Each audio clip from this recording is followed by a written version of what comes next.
Bismillahirrahmanirrahim. Alhamdulillahirabbil alamin. Wassalatu wassalamu ala asyrafil mursalin sayyidina Maulana Muhammadin wa ala alihi washabbihi asma'in amma ba'du. Ingkang sangat kula hormati Kiai Haji Atabik Ali dan keluarga, Kiai Haji Jirjis dan keluarga, wonten pernah Mbah kula sedanten, wonten Mbah Nafis, wonten Mbah Ida sedanten kang hormati. Duka Mbah niku celukan wau Gus Yofur tasarruf dipanggil adik. Kula niki tasarruf. Kula niki termasuk Bani Umar, terus kula kepanggih Bani Mbah Maksum teng Mbah Abdul Aziz. Terus Mbah Nuriyah niku Mbah Mas Furiyah, terus dugi Mbah Abdul Aziz. Kula niku mbah kandung kula Fatimah binti Idrus bin Umar. Mbah Umar niku garwane namine Maimunah binti Abdul Aziz. Terus kula yang teng mriki paling dekat ke kalian Lek Hindun, Mbah Hindun iki sami-sami putu Mbah Umar. Nggih kalian rileks kula badhe nerusaken cerita Gus Yofur, cerita Mas Maftuh, dan saya tidak akan gojlok karena beliau sudah punya tawaduk, sekarang sudah membaik. Karena saya juga heran kok beliau kelihatan pinter begitu malam ini itu. Saya pernah dijazahi bapak, kata bapak gini, "Hak, kon kudu terkenal ngalim, ora usah terkenal wali," kata beliau. Kenapa Pak? Wong nak terkenal alim itu bisa baca Wahab Muhadzab, itu sing hasud sinau itu ya bagus karena ada kompetisi. Yang mengidolakan terus belajar halal haram itu juga bagus. Tapi nak terkenal wali tok itu kadang orang sowan nggo gula njuk donga, dadi rada-rada masalah. Makanya saya pernah matur sama Lek Hindun, Mbah itu Mbah Idris itu. Saya kalau muji Mbah Hamid Pasuruan mesti al-alim dulu. Karena itu kenangan saya, beliau itu orang alim, bisa baca Jamul Jawamek, bisa sampai ketika di Termas juga beliau diberi gelar Shahibul Jamil Jawamek. Jadi saya teruskan cerita Gus Yofur. Dulu yang di Termas termasuk mbah saya, terus Mbah Ali, Gus Habib, sama Gus Muhammad. Terus dulu Mbah Munawir hubungannya dengan Kiai Mahfud Termas, dititipi Gus Muhammad, kemudian diajak ke sini. Karena Mbah Munawir orang Quran, singkat cerita Gus Muhammad ini menjadi alim dan hafal Quran. Terus jadi menantunya orang Betengan, terus punya anak Gus Harir, sekarang Gus Muham. Sehingga ini dzurriyyatan ba'duha min ba'd. Saya sendiri istri dari Mbah Idrus, mbah saya itu orang Kudus, namanya Sofia binti Maksum bin Soleh bin Asnawi Sepuh. Jadi yang Mbah Soleh ini dulu gurunya Mbah Soleh Darat ketika ngaji di Kudus. Sehingga silsilah ini harus kita jaga supaya kita punya tradisi yang benar. Saya tidak akan bosan-bosan belajar kitabnya Mbah Ali tentang Hujatul Ahli Sunnah. Memang benar-benar belajar, artinya saya nikmati. Di antara yang saya kagumi yaitu ketika orang lain a priori dengan Ibnu Taimiyah, Bali itu ya kadang uji Ibnu Taimiyah, tapi ya kadang kritik. Yang dikritik tentu pendapat Ibnu Taimiyah yang tidak membolehkan orang ziarah Rasulullah SAW. Tapi yang dipuji adalah Ibnu Taimiyah meyakini bahwa qiraatul Quran itu tanfaul mayyit. Itu dipuji-puji sama Bali. Ibnu Taimiyah dikutip, Ibnul Qayyim dikutip. Saya akan cerita sedikit tentang tradisi hujjah. Dulu ulama itu kelihatannya sederhana, tapi kalau berargumentasi itu hebat. Tadi Gus Yofur menyebut kitab Mbah Hasyim itu mengharamkan kentong.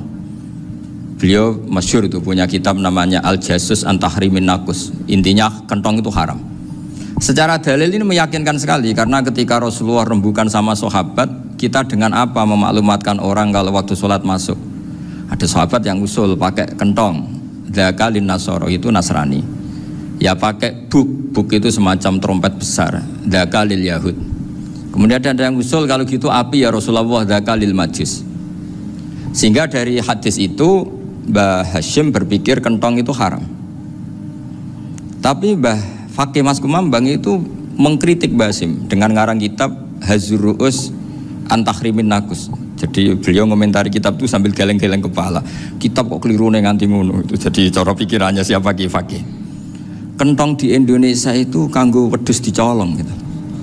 Pos kampling gitu. Kalau ada banjiran ya kentong, ada maling ya kentong. Jadi nggak ada persamaan sama sekali dengan kentong yang milik orang apa? Nasrani.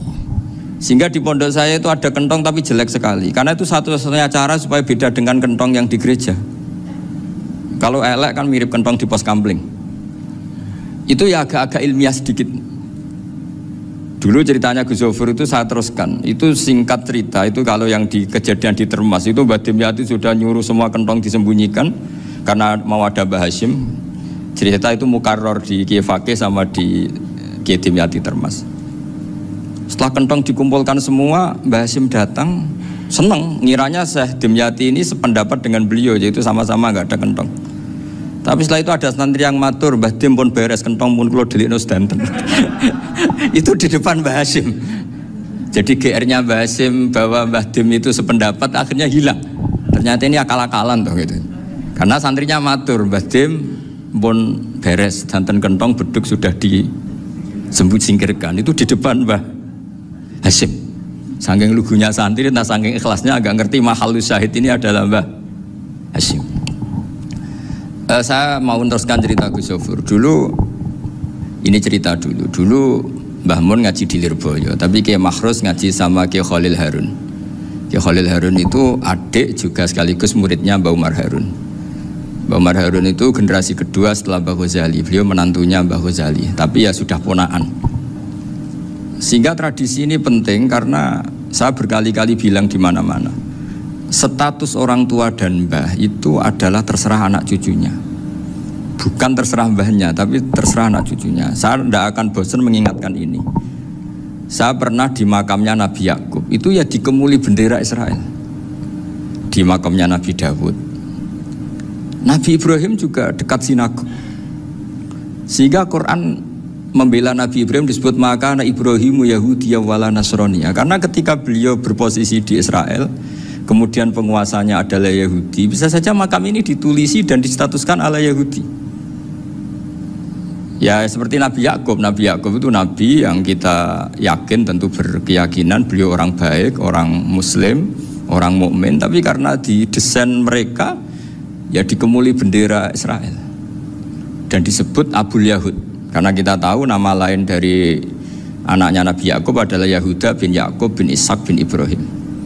Sehingga perasaannya orang Yahudi menjadi Yahudi itu yang ngikuti mbah-mbahnya. Nah khawatir saya ketika buyut-buyut kita kaya. Buyut saya itu orang kaya dulu, namanya Mbah Durrahman. Itu kaya sekali, tanahnya banyak. Dulu cerita Mbah Hashim ya kaya sekali. Mbah Maksum juga kaya, Mbah Abdul Aziz juga kaya. Karena dulu itu inginnya kiai itu yo ketok sugih lah, gak ngel-ngelo santri. Tapi nanti kalau cucu-cucunya sudah tidak alim, itu tidak dianggap punya tanah itu karena untuk fasilitas santri. Aku tak kedonyan, mbah-mbahku ya kedonyan. Buktinya tanah yombo itu. Karena dia akan menafsiri sesuai cara berpikir. Makanya sanad keilmuan yang diceritakan Gus Zofur itu harus diulang-ulang. Kalau nggak diulang-ulang, maka kita akan berpikir sendiri untuk menafsirkan Masyayikhon al-Kiram atau Ajdadan al-Kiram. Nah, ini yang bahaya, yang sering Quran mengingatkan. Jadi ada status yang disematkan oleh anak cucu kayak orang Yahuda tadi, Yahuda bin Yakub bin Ishak bin Ibrahim, itu menstatuskan mbah-mbahnya yang bernama Ibrahim itu Yahudi. Sampai Quran sendiri yang bela maka anak Ibrahimu Yahudi wala Nasraniya. Karena secara geografis sekarang Ibrahim di Israel dan otoritas itu juga milik mereka, sehingga mereka bisa masang-masang atribut yang menunjukkan kalau itu Yahudi. Beberapa al-alim al-alamah yang minnah itu sudah wafat dan kadang-kadang dzurriyyahnya itu tidak kita. Kalau sekarang orang bahasakan kubu sebelah. Akhirnya ya nggak boleh dikholi, nggak boleh diziarah. Terus seakan-akan yaqtaduna bi ra'yi, seakan-akan mereka berpendapat dengan pendapat syekh ini, padahal enggak. Nah sehingga tradisi ketersambungan sanad tadi, baik secara genetik atau secara asbab, itu harus terjaga. Saya beberapa kali banyaklah sering diceritain Mbah Mun. Dulu Mbah Munawir ini cerita ya, Mbah Munawir itu saking senenge kitab, ben santri ini so ngaji kitab. Itu kalau ada alumni Lirboyo, alim disuruh baca muin di sini itu Mbah Munawir ikut. Saking ingin tasjeknya, ingin ngajari santri bahwa ngapal Quran itu hafal tok, tapi yo paham.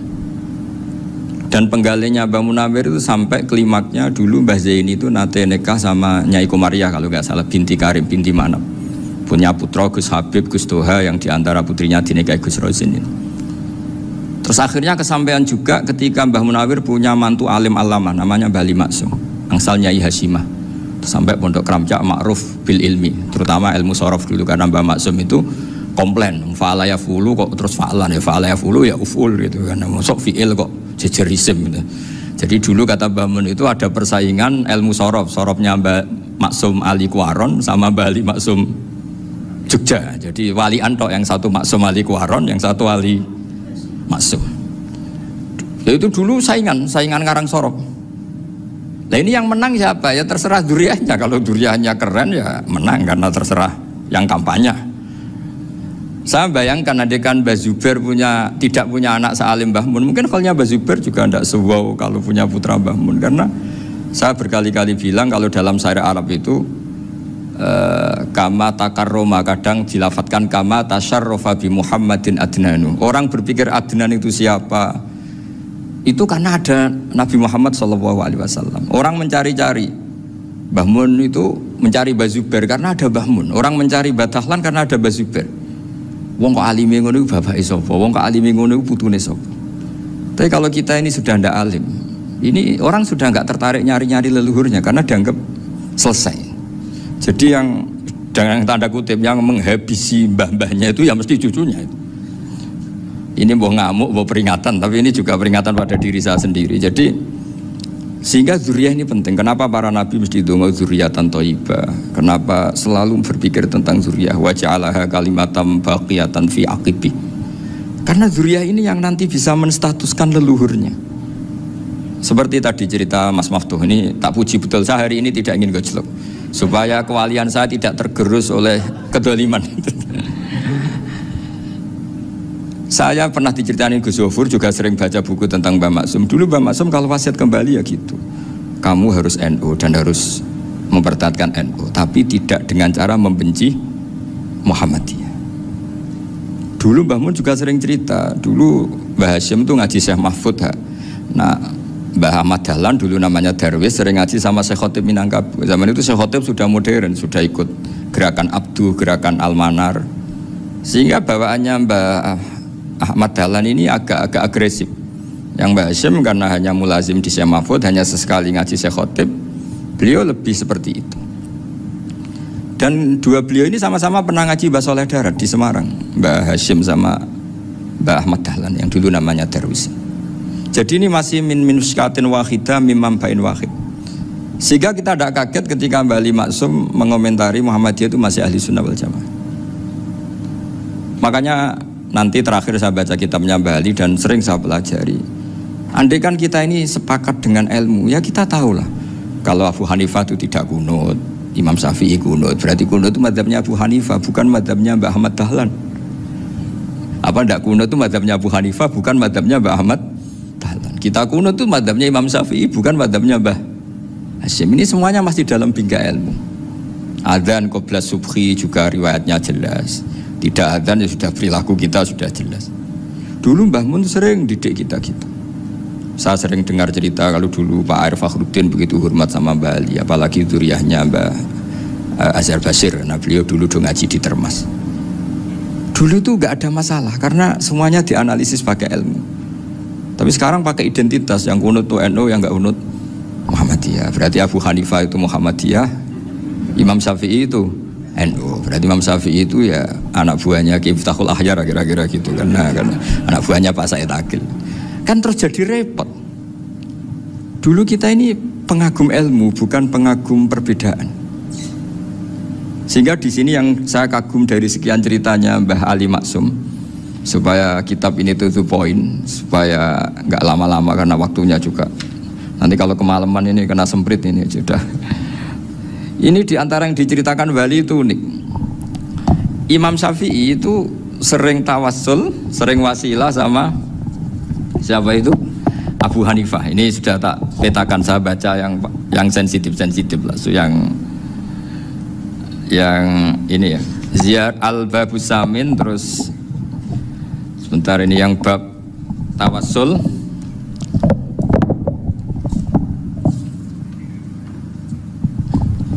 Ini halaman 90, mungkin santri-santri Kerapjak bisa ngecek lagi di kitab Hujjatu Ahli Sunnah. Ketika cerita tawassul, di antara yang diceritakan Mbah Ali Maksum adalah perilaku ya, bukan sekedar statement tapi apa? Perilaku. Perilakunya Imam Syafi'i atau ahwalnya kalau bahasa halusnya, yang selalu ke makamnya Abu Hanifah untuk tawassul. Padahal Imam Syafi'i itu orang yang secara ilmu sering ngeritik Abu Hanifah. Jadi ini saya baca ini di halaman 100, jadi tawassul mulai halaman 9 berapa ini sampai halaman ini yang qala sami'tu Syafi'iyya yaqul inni la atabarraku bi Abi Hanifah wa aji'u ila qabri fi kulli yaumin za'iran fa idza uridat li hajatun shallaitu rak'atain, halaman 100, wa ji'tu wa sa'altu wa ta'ala al hajat indahu fama tab'udu anni hatta tuqda.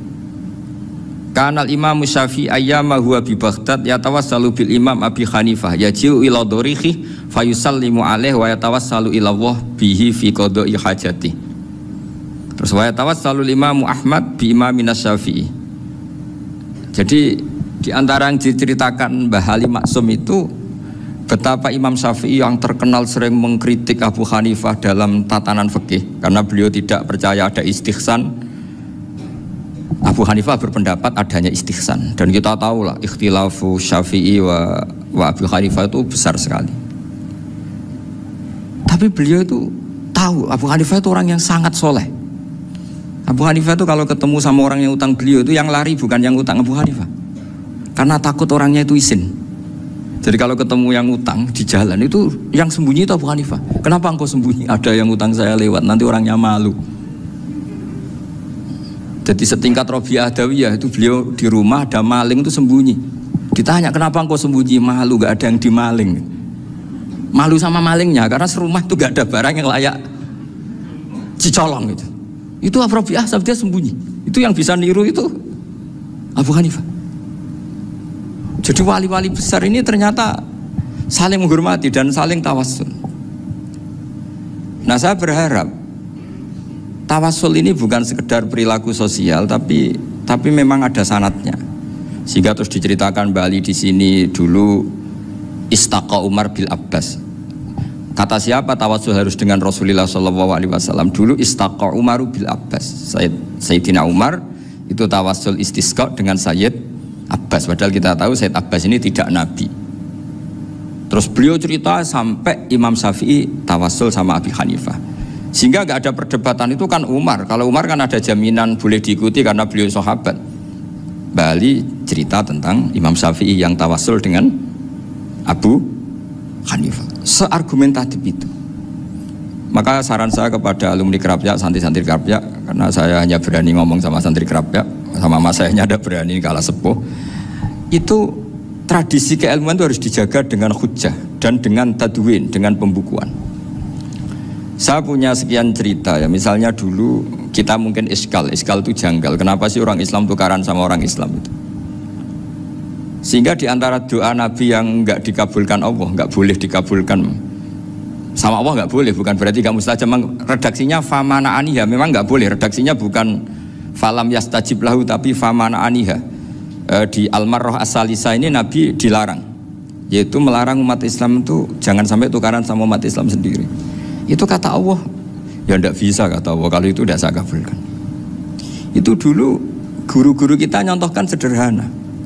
Kira-kira kalau saya tukaran wek Gus Zofuru, Mbah Mun luwih ikhlas dibanding ditukari wong liya. Nek ana kakak ditabuk adik, wong tua luwih ikhlas dibanding ditabuk tangga. Barokahnya membaca kita lebih mentoleransi. Kalau ada Mbah Hashim dikritik Mbah Fakih Mas Kumambang, kita ikhlas itu. Tidak dikritik guru PAUD, itu kan. Atau dikritik orang-orang yang nggak bisa ngaji. Artinya ternyata keliru kita bilang kiai kok tukaran. Justru bagus kiai tukaran dibanding kiai dikritik guru PAUD atau dikritik orang-orang yang nggak bisa baca kitab. Akhirnya barokahnya baca kita menjadi tahu. Dulu Mbah Mun sering cerita, ini masih cerita silsilah ya. Jadi Mbah Ali Maksum tadi kita tahu di antara guru besarnya Mbah Ali Maksum tentu Mbah Mahfud Termas. Beliau adalah adik dari Kiai Mahfud Termas. Mbah Dimyati ini adik Kiai Mahfud Termas. Itu punya saudara namanya Abdul Razak, juga punya saudara namanya Dahlan, itu yang membawa Thariqah Syadziliyah di Solo Raya, yang sekarang alhamdulillah diteruskan Gus Wafi. Dulu diantara pesannya Mbah Mun ke saya, hak Wafi kandani kon ziarah ning Mbah Dimyati. Mergo Thariqah Syadziliyah dulu itu yang bawa keluarganya Mbah Dimyati. Jadi semuanya ini masih dzurriyyatan ba'duha min ba'd. Nah pesan saya karena tadi Mbah Munawir yang termasuk orang pertama yang bawa Quran, bawa Qiraah Sab'ah. Kenapa saya bilang termasuk? Karena kalau bilang paling yang pertama ini nanti butuh data dan itu agak kerepotan. Tapi yang jelas mimman istahara lah. Mimman istahara yang membawa Sab'ah ke sini itu adalah Mbah Munawir. Terus beliau ngajarkan diantaranya ke Mbak Arwani pakai kitab Satibi, pakai kitab Nazmus Satibi. Terus Nazmus Satibi itu diteruskan oleh Mbak Arwani, ditulis. Yang nulis dulu Mbak Dola Salam. Bapak saya itu murid Mbak Dola. Dulu Mbak Dola sebelum ke Mbak Arwani ngaji sama Ki Said di Sampang. Bapak saya sebelum ngaji di Mbak Dola sudah hafal Quran lewat buyut saya sendiri namanya Ki Zubaidi. Yang Ki Zubaidi akhirnya jadi menantunya Mbak Ahmad Syuaib. Jadi buyut saya kandung ini namanya Sofiyah, itu angsal keluarga Lasem, yang adiknya Sofia ini punya adik Badi'ah yang jadi ibunya Ki Sahal. Terus Ki Sahal punya Mbak Yu namanya Muzayanah, punya di garwa Ki Mansur punya anak Gus Qayyum. Jadi dulu ibu saya, ibunya Gus Sofur, ibunya Pak Maftu itu semuanya di Lasem. Karena saya dari keluarga Gen ya Lasem, dari keluarga sanad guru ya Lasem. Tapi Lasem Badawi itu dulu ngajinya di Mbah Umar Harun di Sarang. Nah, Mbah Umar Harun ini menangi Sayyid Ahmad Zaini Dahlan. Sayyid Zaini Ahmad Zaini Dahlan ini punya cucu keempat yang hidup di Sedan, terus makamnya di Lasem, namanya Habib Haidar, itu yang nulis biografinya Mbah Maksum. Mbah Maksum bukan Bali, biografinya Mbah Maksum itu ditulis oleh Habib Haidar, namanya Haidar bin Hasan bin Sodaqoh bin Ahmad Zaini Dahlan. Nah, Habib Haidar ini menantunya Sayyid Hamzah Sato. Hamzah Sato itu Hamzah bin Abdullah bin Umar, itu kakaknya Sayyid Abi Bakar Sato, Sohibul I'anah. Nah Sayyid Umar ini yang dulu ngajari mbahnya Mbah Mun namanya Ahmad bin Syuaib. Nah, di antara ajarannya adalah baca kitab-kitab kecil yang bisa dihafal. Dibawalah ke sarang jadi metode muhafadzah. Tapi kemudian lama-lama oleh pondok itu jadi syarat kenaikan kelas. Dulu nggak ada muhafadzah untuk kenaikan kelas ya, supaya orang alim itu harus hafal. Lama-lama dipakai syarat untuk muhafadzah. Jadi semua ini sanad harus kita ingat supaya kita bisa menjaga tradisi. Termasuk tradisi ini kiai seneng jagungan, terus ngomong rapenting gitu. Itu juga sanad. Setahu saya Mbah Mun itu kalau ketemu bapak ya guyon terus. Saya punya kenangan tuh yang dulu agak iskal tuh begini. Ada isu lah, entah isu entah hoax entah apa, ada kaji itu agak beling itu, pokoknya beling lah gitu. Seneng siapa itu, rondo lah apa itu. Pokoknya beling gitu. Ketika Mbah Mun dilaporin tamu kalau kaji itu beling sama rondo itu, Mbah Mun tanyanya lucu. Lo ayu no cung. Wahyu banget Mbah. Wahyu. Itu bapak juga bakas ayu nih. Dulu saya sekali ini kiai kok bakas wong ayu, bakas budine barang lah kira-kira gitu. Tapi setelah saya tambah alim, tambah ngerti itu, kata bapak gini, ya apik bakas ayu hak timbang iya no malah qadzaf. Ternyata seni. Sekali Mbah Mun atau bapak bilang, "Waji kok zina kaji," maka larinya ke qadzaf. Maka menghindari bahasa menuduh, ngomong yang enggak penting. Loh ayu no. Jadi kiai dulu tuh orang sok suci tapi menghindari hal-hal yang jadi punya seni untuk ngelola kehidupan. Orang bermalam-malam jagungan sama teman asik itu kan perlawanan terhadap nafsu kita, syahwat kita untuk mungkin nikmati dugem di bar atau di tempat-tempat maksiat. Itu setan di Indonesia tuh kakuati sama Ki Jawa. Orang supaya tidak tertarik maksiat itu Ki Jawa cukup ketemu kancane masak terong guyon, gejol-gejolokan zaman mondok, sewengi lulus sangka maksiat. Bar wis tutup. Perlawanannya sederhana, nggak pakai tahajud, nggak pakai wiridan, karena Ki Jawa juga koyoknya rapati potongan ahli ibadah gitu. Itu jagungan gitu. Jadi setahu saya itu pernah lihat Bali itu sekali ketika beliau ngisi ceramah di Mbah Hamid Bedowi. Saya masih kecil diajak bapak. Dulu kalau bapak ngelihat Bali sama Mbah Hamid itu mesti nangis karena dua orang alim bertemu. Yang akhirnya ya bisanan itu. Mbah Hamid punya anak Gus Nasih, di sini ada Mbah Nafisa, terus jadi Mbak Salih Hindun itu. Jadi dulu tuh ya guyon terus ketika ketemu. Itu yang sering bodoni Mbah Hamid itu ya Ki Bisri. Ki Bisri itu kalau datang ke Kiai Hamid Pasuruan, nak wali tenan aku teko ditatakno mangan. Jadi ukurannya ya. Ternyata sampai sana dikei mangan tenan. Masih belum mengakui, kan nak wali tenan aku kiai rung di mobil, dongakno aku di mobil. Sudah kalah satu seri itu masih gak terima. Lalu itu Mbah Hamid akhirnya berdoa, ayo monggo, mugi-mugi Ki Bisri gak ada mobil. Itu setelah didoain masih tanya, mereknya apa mereknya? Jadi itu Mbah Hamid jawab, ya paling Holden itu. Nah, paling Holden. Itu nyari mobil itu ya adalah dapatnya Holden. Suatu saat Mbah Bisri diundang Mbah Hamid gak dikasih bisaroh. Karena utangnya sudah banyak Mbah Hamid, Mbah Bisri ini utang tadi, utang doa tadi. Itu ya gak dikasih bisaroh. Ya gak mau kesang apa-apa kelambimu kayak aku. Didol sama mukhibbinya Mbah Hamid. Itu harganya melebihi jatah bisaroh. Ketemu Mbah Hamid, Kang, susu Kang, mergo. Jadi dulu itu rileks, makanya ini yang diceritakan ke Zofur. Sebetulnya kalau kiai-kiai itu bersanat itu ya rileks, hidupnya itu rileks. Karena rileks ini perlawanan terhadap kemungkaran. Saya dulu musyawarah sering sama Gus Zofur usul fikih. Itu jelas di antara yang ditulis Lubil Usul itu. Ya kita tahu tadi misalnya sanad usul fikih, Mbah Ber itu sangat al-usuli, Kiai Zubair Dahlan, abahnya Mbah Mun. Punya murid diantaranya Kiai Sahal. Kiai Sahal punya karangan Thariqatul Husul fi Syarhi Lubil Usul. Itu Thariqatul Husul itu beliau ngendikan dalam mukaddimah bahwa saya bisa mensarai ini berdasar ngaji maknani sama Mbah Zubair. Terus beliau mengutip sarah itu dari kitab Nailul Ma'mul. Beliau ngendikan binus khotin khotiyah ghairi matbu'ah. Dan itu ditemukan di Kiai Mansur di Lasem, karena Kiai Mansur iparnya Mbah Sahal. Mansur bin Khalil itu diantara katibnya Syekh Mahfud. Jadi semuanya ini sambung. Mbah Ber saking ahli usul fikihnya, kalau ngajar usul fikih itu kalau guyon takriran saya ini lebih memahamkan ketimbang sarah. Ya sudah, terus Mbah Zubair Kiai Fakih, terus Syekh Mahfud. Di sini Syekh Mahfud termasuk orang yang dekat Mbah Munawir, sampai putrane Mbah Mahfud namanya Gus Muhammad dibawa Mbah Munawir, kemudian mondok di Termas diantaranya, terus dinikah jadi menantunya kalau nggak salah Haji Taslim di Betengan, kemudian sekarang duriannya Mbah Mahfud di Betengan. Ini nggak boleh hilang secara seperti itu. Diantara di usul fikih diterangkan, ketika diantara 5 hukum itu ada yang bernama mubah. Mubah itu boleh dilakukan, boleh ditinggalkan, dan kalau dilakukan ya tidak berpahala, tidak disiksa. Itu ada ulama yang protes nggak bisa seperti itu. Ithma min mubahin ila wa tahaqqaqu bihi tarku haramimma. Fail zamu minas sukun tarkul qatli wa minas sukut tarkul qadaf. Tidak bisa, mubah itu tidak ada. Kalau kiai jagungan semalaman, itu Allah ngitungnya itu hada taroka dugem, wahada taroka delok dangdut, wahada taroka kada wa kada. Oh, itu luar biasa. Dan kita ngikuti yang seperti itu saja. Gak usah tahajud, gak usah witir telulas kaya ora kuat timbang gremeng wis.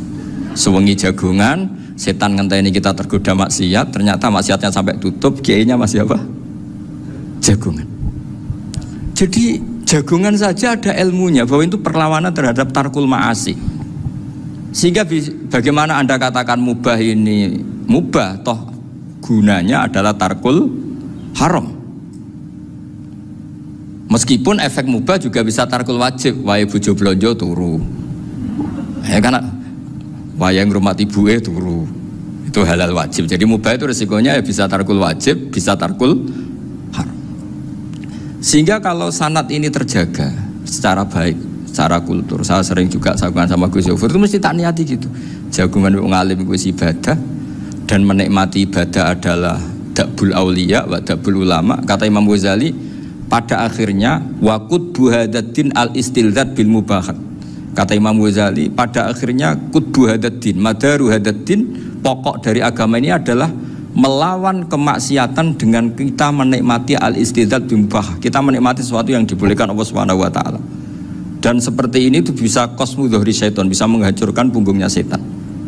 Karena kalau melawan setan dengan ibadah ini kadang kita capek selain isra potongan. Tapi nak kangkang ning komplek H gitu jagungan mbek kancane, ngenang melarate, mbok ngenang ora sekolah, ra munggah kenangan. Sing ra munggah diarani istiqomah. Gitu kan. Diarani tulus zaman, kok sing munggah dianggap kesusu. Saya ini punya pondok Quran, kalau ada yang hafal 3 tahun mesti digojolkan saya ini. Gak apik kesusu itu. Kesusu itu mesti tidak barokah karena tergesa-gesa apa? Hatam. Sehingga yang nggak hatam-hatam itu kayak partai mayoritas. Ini yang partai tulis zaman katanya. Ahli sobri katanya. Akhirnya di pondok gara-gara itu mau guyon, tapi nggak ada stigmasi yang nggak naik. Di pondok sarang itu saya punya temen itu banyak yang sekelas dengan saya, sekelas sama Gus Kamil, akhirnya sekelas dengan Gus Sofur. Padahal saya ini kakak kelas. Saya temannya Gus Kamil, temannya Gus Sofur. Ini anak ini nggak pernah naik. Itu nggak dinyek, nggak dicibir di pondok. Karena guyonan tadi, guyonan bahwa ini bagian dari bentuk apa? Istiqomah. Nanti yang goblok juga tenang. Karena kiainya cerita, kadang santri goblok ya barokah. Di sini pondok akeh santri ora tau sinau ning omah dadi kiai gede. Selalu kiainya tuh cerita seperti itu. Akhirnya sing goblok ya bangga dengan kegoblokannya. Iya, jadi kiai itu orang yang meskipun guyon ini barokahnya Masya Allah. Dan setahu saya kiai-kiai alim itu ya senengannya guyon, karena tadi guyon itu luar biasa. Bapak saya itu kalau pesan sama saya itu enak ngaji es guyon nice. Wong ning omah mikir utang, mikir wedi bojo macam-macam, kok ngaji kok jak nangis pisan, nangis ping pindho gitu. Sudah jak guyon ae. Paling gak lali. Gitu. Dan beliau punya dalil kul bi fadlillah bi rahmati fa bidzalika falyafrah. Jadi jangan sampai orang ini farah bil maksiat, jangan sampai orang itu. Dan ini yang saya kenang dari sekian cerita murid Bali.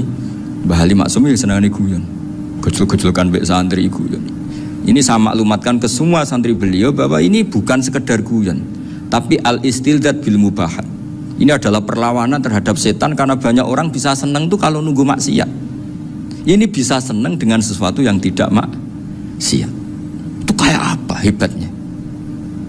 Makanya Nabi itu kalau ketemu sahabat ya sering ngendikan yang ringan-ringan. Ya Umar ma'afalan duher jong mana piye ije. Kalau ketemu anak kecil ya. Nanti ketemu yang tua-tua yang sudah nggak bisa mikir, ya tetap riang. Sehingga ada cerita dalam sebuah tafsir, ya saya ulang lagi, ada cerita di sebuah tafsir, kenapa Nabi Musa ditanya Allah, wa matil kabiyaminika ya Musa. Ma'ana wa ta'ala a'lam, tentu Allah sangat tahu yang dibawa Musa itu apa. Karena Allah tahu Nabi Musa itu grogi. Orang dipanggil Bali Maksum pasti grogi, santri dipanggil Bahmun pasti grogi. Kenangan saya setiap dipanggil Mbah Mun ya mesti tanya yang ringan-ringan, wis sarapan ha. Arung sarapan ya sarapan. Pas sarapan ya kan tanduk mangan sing enak, wong santri ora tau mangan enak. Ya enggak pernah ngomong yang penting, ngendikan yang penting. Nah, karena Nabi Musa ini grogi, ini sebagian tafsir. Itu ditanya yang ringan, "Sakowe iku nggawa apa?" Karena pertanyaannya ringan, Nabi Musa ya ringan. Ya Nabi Musa itu sampai lali iku pangeran sing ya'lamu sirra wa akhfa. Diterangno. Niki tongkat Gusti. Gunane kathah Gusti tongkat iki. Qala ya aso ya atawakkau 'alaiha wa ahusyu biha 'ala ghanami wal ya fiha ma'arifu ukhra. Oh, tongkat Gusti niki penting Gusti. Nggih nak. Nggih macam-macam lah Gusti. Atawakkau 'alaiha wa ahusyu biha 'ala ghanami kangge menghalokan wal. Masih terangno terakhir dan yang lain-lain Gusti wal ya fiha ma'arifu ukhra. Sehingga akhirnya rileks. Karena Nabi Musa terus ngerti. Ternyata ketemu pangeran itu gak seserem yang saya bayangkan gitu. Pertanyaannya ringan. Itu ada ilmunya. Tapi cerita ini yang versi tafsir ini tidak yang seperti di Manaqibul Ghazali. Di beberapa kitab tentang Manaqibul Ghazali diceritakan di alam roh Nabi Muhammad SAW itu yubahi bi ummati, saking yubahinya sampai ngendikan ulama ummati ke anbiya'i Bani Israel. Ulama umatku itu pinternya atau statusnya itu mirip-mirip lah. Kaf itu ya mirip-mirip lah, mirip-mirip kayak ulamanya nabinya Bani Israel. Akhirnya Nabi Musa itu tersinggung sekali, bagaimana mungkin ulama disamakan dengan apa? Nabi. Sehebat-hebatnya ulama itu kan tidak akan yabluhu darajatan nubuwah atau yartaqi ila darajatin nubuwah. Itu akhirnya ya kalau kamu nggak percaya panggil. Yang dipanggil Imam Ghazali. Ya Nabi Muhammad juga gak mau kalah gitu. Kalau manggil ulama RT ya kalah keok gitu. Akhirnya Imam Ghazali datang, ditanya sama Musa, "Mas muka, nama kamu siapa?" "Ana Muhammad bin Muhammad Al-Ghazali At-Tusi Asy-Syafi'i." Itu disebut panjang. Terus Nabi Musa guyu-guyu.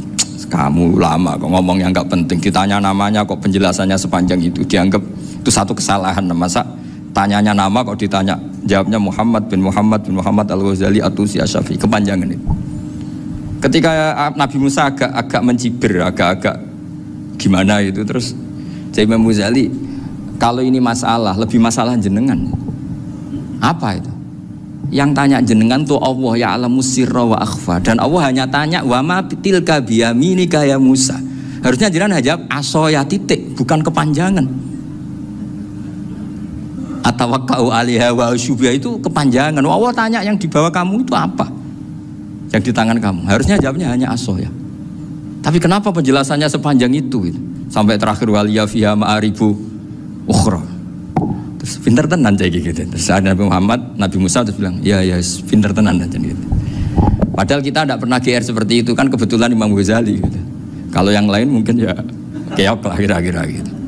Tapi ini cerita dalam khazanah keilmuan. Benar yang dikatakan Gus Zofur. Saya termasuk orang yang pernah mondok Lirboyo Pasanan. Jadi setelah saya disuruh nemani Gus Kamil, tahun berikutnya Gus jenengan disuruh. Pokoknya anakku mbok sak wulan lah kudu tahu mondok Lirboyo. Piye aku tahu ngaji Wakarim. Terus yang disuruh mbaturi Gus Kamil itu saya. Jadi saya pernah 1 bulan tuh di Lirboyo. Karena saya ini santri beling ya, kontraknya pokoknya penting ziarah Bakarim. Biasanya nggak pernah ngaji, pokoknya gerbar ngisa. Ziarah ya sudah. Ngaji subuh ingat saya sama Gus Imam. Itu dari 17 hari ingat saya ngaji 2 kali. Tapi kalau ziarah ke Bakarim sudah lupa jumlahnya karena memang kontraknya disuruh ziarah. Sampai seperti itu. Dan saking senengnya bangun sama Bakarim saya masih ingat. Ngamplopi salam template itu masih ingat untuk Gus Anwar, untuk Gus Imam, untuk Gus Kafabi, termasuk untuk Gus Maksum. Itu malam-malam saya dijak ngamplopin. Zaman itu saya masih ingat Selawewu. Zaman itu kos 1 bulan itu 13.000. Jadi kira-kira kalau 25.000 itu untuk kos 2 bulan. Jadi saya krusnya itu pakai kos. Saya masih ingat Mondok Sarang itu kos 1 bulan 13.000. Berarti kira-kira 500.000 itu di amplopin sendiri sama Bang. Ini untuk Gus War, ini untuk Gus Imam, ini untuk Gus. Padahal Gus Imam ini mondoknya sudah di Mbah Mun.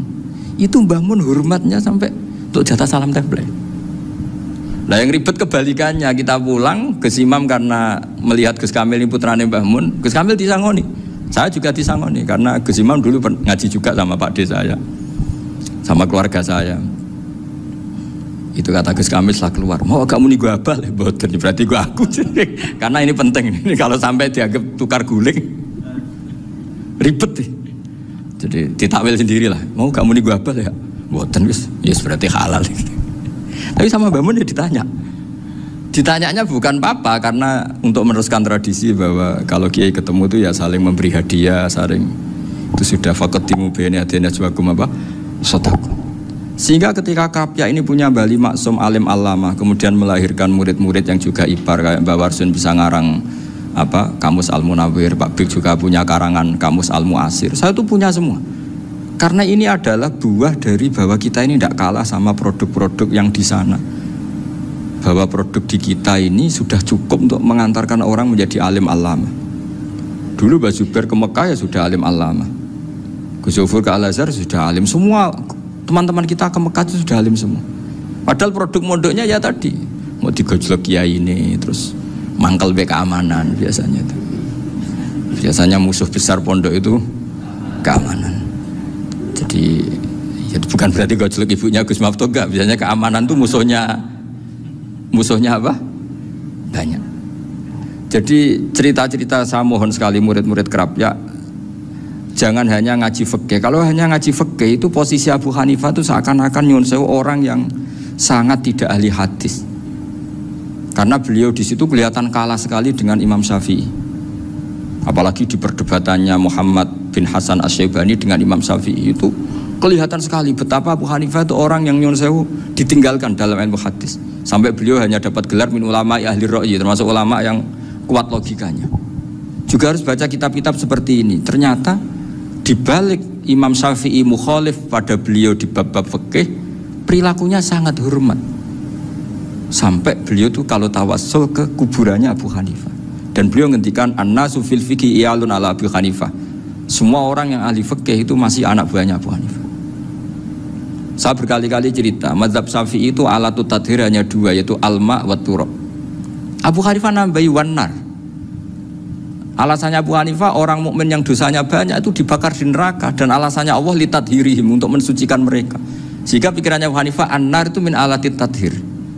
Apa yang terjadi ketika bata itu, batu bata yang dibakar, di situ campur teletong, campur apa-apa, itu kalau sudah hormat Abu Hanifah selesai, sudah suci, karena sudah ngelewatin pembakaran. Meskipun kita tidak akan kalau kehilangan air terus wudhu dengan api, bisa bunyak semua itu. Tapi apapun itu menjadi solusi.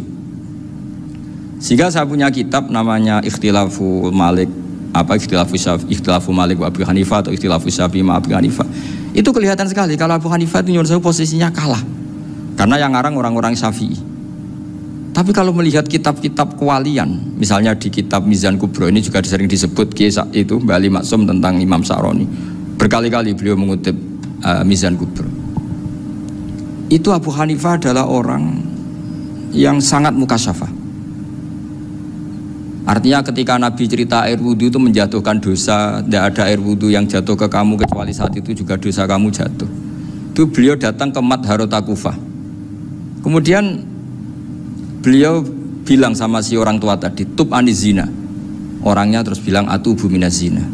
Ada lagi pemuda datang dibilangin tub an ukuki walideka, terus bilang tub tu an ukuki walidayya. Sampai yang terakhir ada tub an simai alatilahwi atau an samai alatilahwi, terus tub tu an samai. Ketika orang itu ditanya, kenapa engkau begitu tahu dosanya apa? Saya tahu air wudhu ini menjatuhkan apa. Jadi kira-kira kalau zina mungkin ya batang babi lah. Kalau hanya sekedar melihat bak-bak mungkin ya curut atau tikus lah, kira-kira gitu. Nah dulu sediluk ya mungkin ya tikus cilik gitu. Nah dulu suwi ya tikus werok itu atau apalah. Pokoknya beliau itu tahu.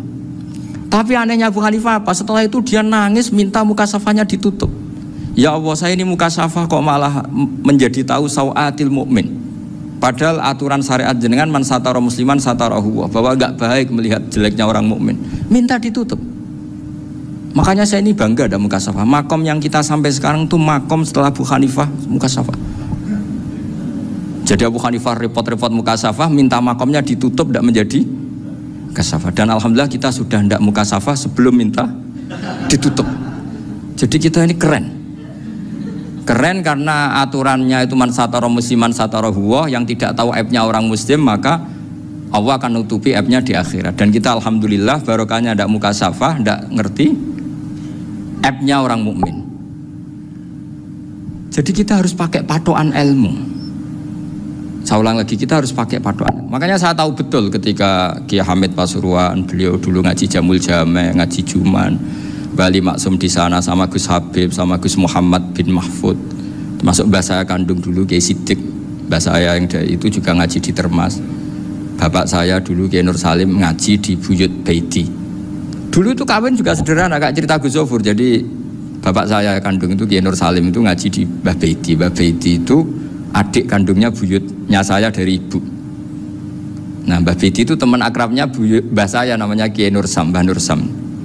Singkat cerita terus Nur Kiai Jorabi narata Arabekno itu. Setelah bapak saya ke Badullah mau ditawarin jadi mantu, kata bapak saya kula pun dipek mantu Mbah Baiti. Akhirnya dapat ibu saya itu. Karena ibu saya itu cucu Mbah Baiti, cucu lambung. Jadi mbahnya ibu saya itu Mbak Yunya Mbah Baiti. Namanya Mbak Sofia tadi yang dapat Mbak Idris itu. Yang Mbak Idris ini bin Umar. Ya Mbak Umar yang mbahnya Mbak Hamid, Hamid bin Abdul bin Umar. Kalau bahasa itu Fatimah binti Idris bin Umar. Dulu kecilnya Mbak Idris namanya Abdul Khalik. Kalau kecilnya Mbak Hamid namanya Abdul Mukti. Kalau kecilnya Mbah Maksum namanya Muhammadun kalau nggak salah. Dulu itu orang dulu itu namanya dua-dua karena diganti ketika musim apa? Haji. Jadi ini terjaga. Sehingga tidak ada ceritanya kiai-kiai yang jagongan kemudian santrinya itu yang agak-agak khawatir. Kiai kok sungi-sungi jagongan, gak tahajud, gak duha, itu tidak ada seperti. Karena ini dianggap fi'lul mubahat untuk melawan mungkarat. Jadi sehingga di kitab Ihya diterangkan, kamu jangan ngira orang-orang soleh ketika jagungan itu min ahlil bitolah wa takasul. Itu orang-orang yang pemalas itu enggak. Tapi mereka bisa mengasyiki Allah. Bahwa dalam jagungan ketemu teman ya asik, gejul-gejulkan sama Pak Maftuh ya asik. Dan keasikan ini bentuk perlawanan terhadap keasikan harus dengan maksiat. Itu kayak apa kalau kita ngaji sampai seperti itu. Termasuk tadi yang diceritakan Pak Maftuh kitab Hunyah. Semoga beliau cerita juga pernah belajar. Saya pernah belajar kitab Hunyah khatam. Itu diantara yang diceritakan Syekh Abdul Qadir Al-Jilani tadi kata beliau Al-Jilani dipakai Jim Al-Jilani. Ini agak beda dengan kita. Mbah Zubair itu punya kitab namanya Al-Qalaid Al-Luluyah. Beliau menfatwakan nama-nama ajam itu kamu bebas. Ajamiyun fasna bihi masyita. Sehingga kita kalau punya kiai harus mau qolal ustukhri. Sehingga mau qolal istukhri. Tirmidzi juga nasibnya sama. Qolat rawahut Tirmidziyu. Sing sitok rawahut Turmudziyu. Yang satu rawahut Tarmidziyu. Ya karena kita keluarganya Tarmidzi apa enggak gitu. Makanya kata Mbah Mun sama masih ingat. Kata cerita Gus Zofur tadi, adabnya Gus Zofur itu cerita tentang keluarga ibunya. Padahal keluarga ibunya juga orang-orang soleh yang luar biasa. Itu kata Mbah Mun, kowe roh jenenge Imam Bukhari tahu ya. Jenenge sapa? Saya nyebut Muhammad bin Ismail bin Ibrahim bin Muhirah bin Bardasbah. Lah iya Bardasbah mbok waca Bardisbah yo. Lah cara kene mbok Parmin mbok Parlan ngono. Jadi Bardisbah mbok Bardasbah iku cara kene yo Parmin mbok. Iku rak Mbah Fadl Senori dadi kabeh diwaca Arab. Jenenge Mbah Umar Harun. Dhisik yo wong sarang Mbah Harun mbok kira nang yo ora roh, wong dhisik yo wong kuno. Jadi kalau versi Mbah Fadl, termasuk yang pertama bikin nasab Mbah Maksum itu tulisannya Mbah Fadl yang dikutip Habib Haidar tadi. Ya saya seperti Gus Zofur juga mencari-cari hubungan ulama-ulama di Jawa. Itu Mbah Mun kalau bicara Mbahku orang sing jenenge Kiai Serut. Kalau ditulisannya Mbah Fadl itu Syaraf. Jadi Mbah Fadl itu fanatik orang-orang alim itu ditulis Arab, kalau Mbah Mun itu Jawa. Dulu tuh ada wali seto di daerah saya. Dulu orang ya janggal, ternyata ada sato itu kesamaan di Arabnya itu sato. Sehingga kiai-kiai itu ada fanatik Tirmidzi, Turmudi, Tarmidi, Jilani, Jailani karena ajamiyun fasna bihi masyita. Jadi kalau nama-nama ajam semongko lah baca sekenanya sementing. Cuma mungkin tahqiqnya benar Pak Maftuh tadi memang di Mu'jamul Buldan itu Al-Jilani bikasri jim ya sudah kita baca Al-Jilani. Sebab itu kayak Pondok Pelosok Lirboyo itu menurut saya bagus. Orang itu maknani betul sama gurunya. Kalau sarang enggak. Kalau Pondok Lirboyo, pondok yang tadi ternyata keluarga Mbah Munawir sini pernah bisanan, yaitu Mbah Zaini pernah nikah sama Nyai Komariah ya kalau enggak salah, punya putra Gus Habib ya, Pak Toha dan sebagainya. Itu betapa hubungan pondok Quran sama pondok kitab dulu itu enggak pernah terputus. Bapak saya selapal Quran itu dulu ngaji Mbah Zubair. Jadi bapak saya sering ngutip mu'en apa. Padahal bapak saya itu terkenal tuh. Beliau cita-citanya itu saya ingin hafal Quran kayak hafal Fatihah. Beliau itu sampai 10 sekali. Karena beliau inginnya hafal Quran kayak hafal Fatihah. Termasuk murid terbaiknya Mbah Dullah bapak saya. Itu ya ngaji kitab. Sehingga kata Mbah Mun, jadi Mbah Munawir di mantu Bali Maksum. Itu ya sudah dipenggali. Sudah dipenggali dituruti pangeran. Lahirlah seorang Bali Maksum yang membawa. Jadi dulu itu ya Gus Muhammad yang ngaji di Termas, nanti Mbak Arwani sebelum ngaji di sini ngaji di Tebu Ireng. Sehingga Mbak Arwani bisa ngarang kitab. Beliau ngarang kitab tentang Sab'ah, Faidul Barokat namanya. Ya nulisnya ya fasih ya. Saya punya tulisan tangannya Mbak Arwani itu banyak. Saya juga punya tulisan tangannya Mbak Hasyim Asy'ari ketika nyurati buyut saya yang di Damaran itu pakai bahasa Arab. Jadi dulu itu Mbah Ali Maksum juga sama, surat-suratannya dulu sama tokoh-tokoh Muhammadiyah ya bahasa Arab. Nah ini harus kita dengar dari abna, dari bahwa Mbah Maksum kemarin yang diceritakan Gus Zofur di Khol Mbah Maksum, kowe kudu belo NU, kudu tetap NU, tapi bukan dengan cara membenci Muhammadiyah. Tadi Pak Maftuh menguatkan sanad itu dari Pak Atabik bahwa Muhammadiyah termasuk ahli sunnah wal jamaah. Karena sama-sama tidak sabus sahabat, sama-sama ikromus sahabat dan sama-sama bermadhab. Nah soal akhirnya ada beberapa yang serapati seneng ngaji ini yang agak ribet. Tapi kamu tidak usah ngeritik Muhammadiyah agak seneng ngaji, kayaknya juga sama, kita nggak seneng ngaji juga banyak itu. Jadi kalau ngeritiknya masalah itu kan kita ya agak-agak sama. Ya jadi ternyata di sini, terus ini yang terakhir supaya nggak lama-lama, Bali juga punya sisi keras sekali. Jadi dalam hal-hal yang khas ini di halaman 87 itu keras sekali. Beliau ngendikan wahal bi jununun hatta usdira amri lil mu'minin alla yazuru rasulahum. Jadi ketika saya tadi sudah bilang bahwa beliau sering muji Ibnu Taimiyah dalam banyak hal, tapi dalam banyak hal juga beliau mengkritik Ibnu Taimiyah ketika menafsirkan la tusaddur rihal illa ila salasati masajid. Kemudian Ibnu Taimiyah tidak mentasrekkan, tidak mensunatkan ziarah kubur Rasulullah SAW. Beliau mengkritik. Dan cara mengkritik adalah ngendikan ulaikal ladzina yuriduna ayyahulu bainahu sallallahu alaihi wasallam wa baina ummatihi fi nakhiyatin. Itu adalah orang-orang yang ingin membuat batas antara Nabi dan umatnya. Saya termasuk terinspirasi makalah Bali ini adalah bagaimana Anda mengkafirkan orang Islam berdasar qala Rasulullah sallallahu alaihi wasallam. Wan nabiyyu asyaddun nasi syafaqatan li ummati. Wan nabiyyu akhrasun nas, orang yang paling serius supaya umatnya ini selamat. Kemudian Anda dengan hadisnya Nabi mentafrik bainahu wa baina ummati berdasar dawuh Kanjeng Nabi.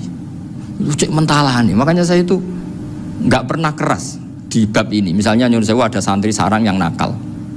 Itu saya tidak berani komentar karena saya tahu Mbah Mun itu sangat mencintai santrinya meskipun yang nakal. Saya melihat sendiri bukan jari ada santri yang cara pelaturan pondok itu diboyong karena nakal. Itu Mbah Mun ngendikan begini. Ya jeng yo ke diboyong itu cara aturan pondok. Nah aturannya pangeran ngger kowe tobat dadi wong apik ya dadi wong saleh. Ya kowe kudu tetep sering rene, tetep santri kudu nyo akhirat. Soal pondok ya ben ana aturan, ben menjen kowe nakal nemen ya diboyong, tapi kowe tetep wong apik. Jadi karena kita tidak mungkin mentafrik bainahu wa baina talamidhi. Kita tidak mungkin mentafrik baina nabi wa baina ummati karena Nabi adalah apa? Asyaddun nasi syafaqatan li ummati.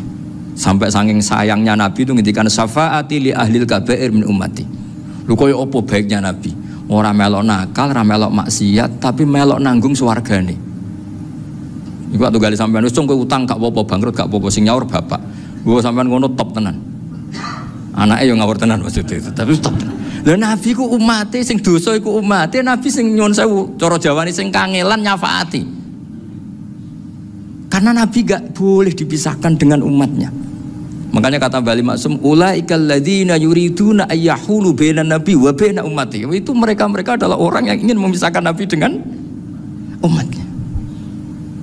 Masa kita ngafirkan umatnya Nabi berdasar dawuh Nabi? Itu kan sama, saya benci santri Anwar berdasar dawuh Mbah Mun, padahal orang tahu semua begitu sayangnya Mbah Mun terhadap santrinya. Sama juga kamu benci santrinya Bali Maksum berdasar dawuh Bali, padahal beliau sangat mencintai santrinya. Nah kultur-kultur seperti ini tidak boleh hilang. Kita punya sanad, punya guru, punya keluarga yang sama. Jadi mbah-mbah saya itu orang Tuban, dekat sama posisi Ibrahim Asmorokonti tadi yang diceritakan. Jadi di kampung saya, kampungnya bapak saya itu ada makomnya Siti Syariah, itu mbak kandungnya Sunan Bonang.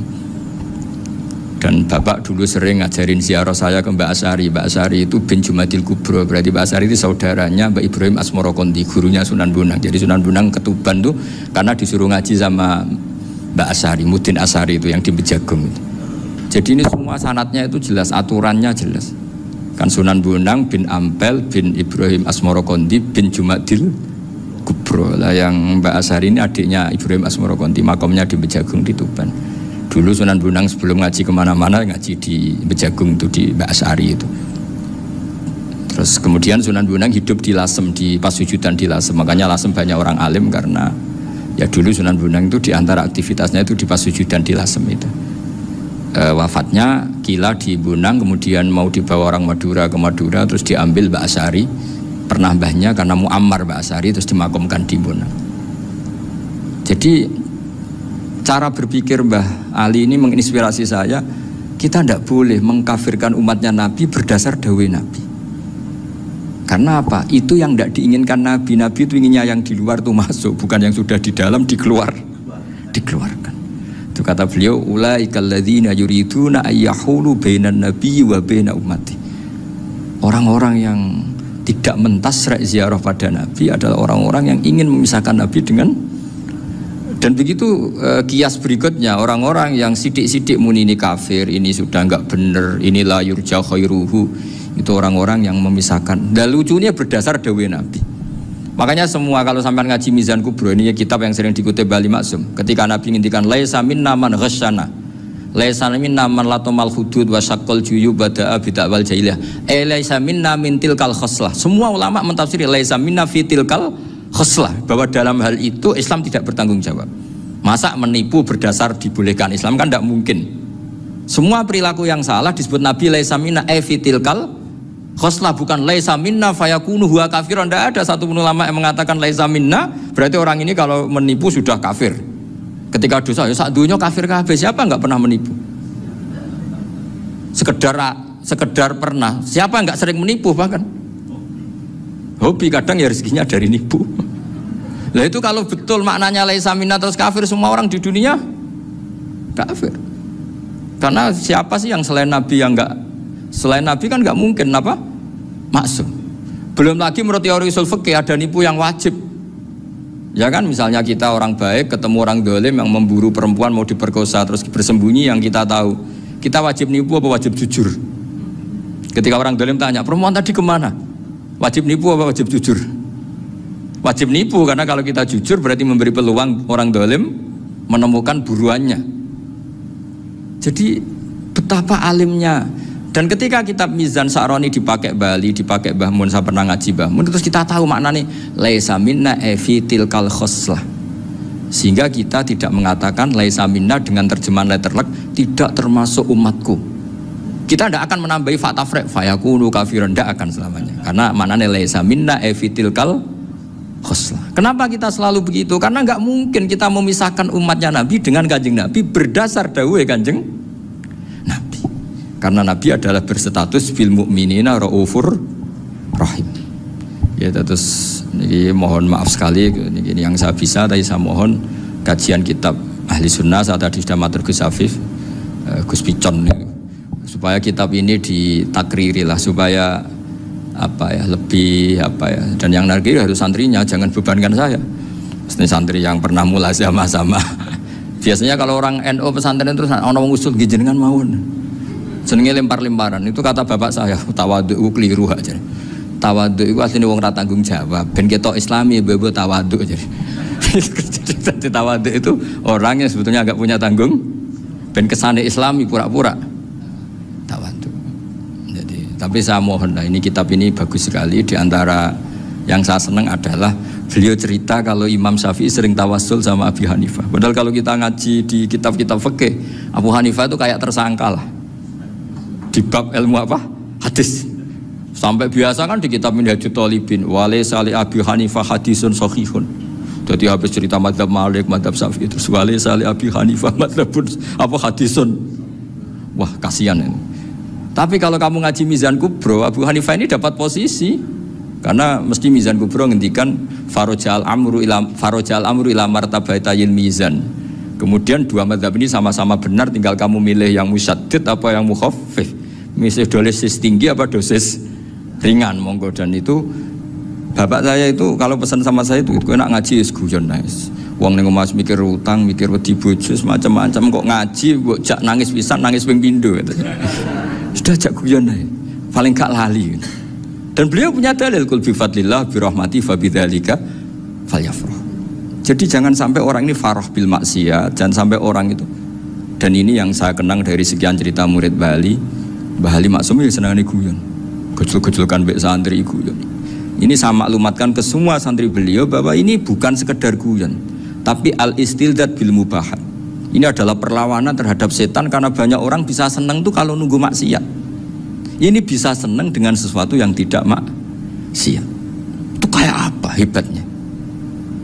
Makanya Nabi itu kalau ketemu sahabat ya sering ngendikan yang ringan-ringan. Ya Umar ma'afalan duher jong mana piye ije. Kalau ketemu anak kecil ya. Nanti ketemu yang tua-tua yang sudah gak bisa mikir, ya tetap riang. Sehingga ada cerita dalam sebuah tafsir. Ya saya ulang lagi, ada cerita di sebuah tafsir. Kenapa Nabi Musa ditanya Allah wa matilka biyaminika ya Musa? Ma'ana wa ta'ala a'lam. Tentu Allah sangat tahu yang dibawa Musa itu apa. Karena Allah tahu Nabi Musa itu grogi. Orang dipanggil Bali Maksum pasti grogi, santri dipanggil Mbah Mun pasti grogi. Kenangan saya setiap dipanggil Mbah Mun ya mesti tanya yang ringan-ringan, wis sarapan ya. Arung sarapan ya sarapan. Pas sarapan ya kan Tanduk mangan sing enak, wong santri ora tau mangan enak. Ya enggak pernah ngomong yang penting, ngendikan yang penting. Nah, karena Nabi Musa ini grogi, ini sebagian tafsir. Itu ditanya yang ringan, "Sake iku nggawa apa?" Karena pertanyaannya ringan, Nabi Musa juga ringan. Ya Nabi Musa itu sampai lali iku pangeran sing ya'lamu sirra wa akhfa. Diterangno. Niki tongkat Gusti. Gunane kathah Gusti tongkat iki. Qala ya asaya atawakka'u 'alaiha wa ahusyu biha 'ala ghanami wa liya fiha ma'arifu ukhra. Oh, tongkat Gusti niki penting Gusti. Nggih nak. Nggih macam-macam lah Gusti. Atawakka'u 'alaiha wa ahusyu biha 'ala ghanami kangge menghalokan wa. Masih terangno terakhir dan yang lain-lain Gusti. Wa liya fiha ma'arifu ukhra. Sehingga akhirnya rileks. Karena Nabi Musa terus ngerti. Ternyata ketemu pangeran itu gak seserem yang saya bayangkan gitu. Pertanyaannya ringan. Itu ada ilmunya. Tapi cerita ini yang versi tafsir ini tidak yang seperti di Manaqibul Ghazali. Di beberapa kitab tentang Manaqibul Ghazali diceritakan di alam roh Nabi Muhammad SAW itu yubahi bi ummati, saking yubahinya sampai ngendikan ulama ummati ke anbiya'i Bani Israel. Ulama umatku itu pinternya atau statusnya itu mirip-mirip lah. Kaf itu ya mirip-mirip kayak ulamanya nabinya Bani Israel. Akhirnya Nabi Musa itu tersinggung sekali, bagaimana mungkin ulama disamakan dengan apa? Nabi. Sehebat-hebatnya ulama itu kan tidak akan yabluhu darajatan nubuwah atau yartaqi la darajatin nubuwah. Itu akhirnya ya kalau kamu nggak percaya panggil, yang dipanggil Imam Ghazali. Ya Nabi Muhammad juga nggak mau kalah gitu. Kalau manggil ulama RT ya kalah keok. Gitu. Akhirnya Imam Ghazali datang, ditanya sama Musa, "Mas muka, nama kamu siapa?" "Ana Muhammad bin Muhammad Al-Ghazali At-Tusi Asy-Syafi'i." Itu disebut panjang sih. Terus Nabi Musa guyu-guyu. "Kamu ulama kok ngomong yang nggak penting, ditanya namanya kok penjelasannya sepanjang itu, dianggap itu satu kesalahan. Masa tanyanya nama kok ditanya jawabnya Muhammad bin Muhammad Al-Ghazali At-Tusi Asy-Syafi'i, kepanjangan itu." Ketika Nabi Musa agak mencibir, agak gimana itu, terus Imam Ghazali, "Kalau ini masalah, lebih masalah jenengan." "Apa itu?" "Yang tanya jenengan tuh Allah ya'lamu sirra wa akhfa, dan Allah hanya tanya wa ma tilka biyaminika ya Musa." Harusnya jenengan jawab asoya titik, bukan kepanjangan. Atawakka'u 'alaiha wa asyubha itu kepanjangan. Allah tanya yang di bawah kamu itu apa? Yang di tangan kamu. Harusnya jawabnya hanya asoya. Tapi kenapa penjelasannya sepanjang itu? Sampai terakhir waliya fiha ma'aribu ukhra. Terus pinter tenan kayak gitu. Terus Nabi Musa terus bilang, ya pinter tenan aja gitu. Padahal kita tidak pernah GR seperti itu, kan kebetulan Imam Ghazali gitu. Kalau yang lain mungkin ya keok lah kira-kira gitu. Tapi ini cerita dalam khazanah keilmuan. Benar yang dikatakan Gus Zofur. Saya termasuk orang yang pernah mondok Lirboyo Pasanan. Jadi setelah saya disuruh nemani Gus Kamil, tahun berikutnya Gus jenengan disuruh. Pokoknya anakku mbok sakulan lah kudu tahu mondok Lirboyo. Biar aku tahu ngaji Wakarim. Terus yang disuruh mbaturi Gus Kamil itu saya. Jadi saya pernah 1 bulan tuh di Lirboyo. Karena saya ini santri beling ya, kontraknya pokoknya penting ziarah Bakarim. Ya saya nggak pernah ngaji, ya, pokoknya gerbar ngisa. Ziarah ya sudah. Ngaji subuh ingat saya sama Gus Imam. Itu dari 17 hari ingat saya ngaji 2 kali. Tapi kalau ziarah ke Bakarim sudah lupa jumlahnya karena memang kontraknya disuruh ziarah. Sampai seperti itu. Dan saking senengnya bangun sama Bakarim saya masih ingat. Ngamplopi salam template itu masih ingat untuk Gus Anwar, untuk Gus Imam, untuk Gus Kafabi, termasuk untuk Gus Maksum. Itu malam-malam saya dijak ngamplopin. Zaman itu saya masih ingat selawewu. Zaman itu kos 1 bulan itu 13.000. Jadi kira-kira kalau 25.000 itu untuk kos 2 bulan. Jadi saya krusnya itu pakai kos. Saya masih ingat Mondok Sarang itu kos 1 bulan 13.000. Berarti kira-kira 500.000 itu di amplopin sendiri sama bangun. Ini untuk Gus War, ini untuk Gus Imam, ini untuk Gus. Padahal Gus Imam ini mondoknya sudah di Mbah Mun. Itu Mbah Mun hormatnya sampai untuk jatah salam template. Nah yang ribet kebalikannya, kita pulang Gus Imam karena melihat Gus Kamil ini putrane Mbah Mun, Gus Kamil disangoni. Saya juga disangoni karena Gus Imam dulu ngaji juga sama Pak D saya, sama keluarga saya. Itu kata Gus Kamil setelah keluar, mau kamu nih gue abal ya, boten berarti gue aku. Karena ini penting, ini kalau sampai dianggap tukar guling, ribet. Jadi ditakwil sendiri lah. Mau kamu nih gua abal ya? Boten wis, yes berarti halal. Tapi sama Mbah Mun ya ditanya. Ditanyanya bukan apa karena untuk meneruskan tradisi bahwa kalau kiai ketemu itu ya saling memberi hadiah, saling itu sudah faqaddimu baina yadayna najwakum apa? Shadaqah. Sehingga ketika Krapyak ini punya Bali Maksum alim alama, kemudian melahirkan murid-murid yang juga ibar kayak Mbak Warsun bisa ngarang apa Kamus Al-Munawwir, Pak Bik juga punya karangan Kamus Al-Mu'asir. Saya itu punya semua. Karena ini adalah buah dari bahwa kita ini tidak kalah sama produk-produk yang di sana. Bahwa produk di kita ini sudah cukup untuk mengantarkan orang menjadi alim alama. Dulu Mbah Zubair ke Mekah ya sudah alim alama. Gus Zufur ke Al-Azhar sudah alim. Semua teman-teman kita ke Mekah itu sudah alim semua. Padahal produk mondoknya ya tadi mau digojlok kiai ini terus mangkel be keamanan biasanya itu. Biasanya musuh besar pondok itu keamanan. Jadi ya bukan berarti gojlok ibunya Gus Maftuh enggak, biasanya keamanan itu musuhnya apa? Banyak.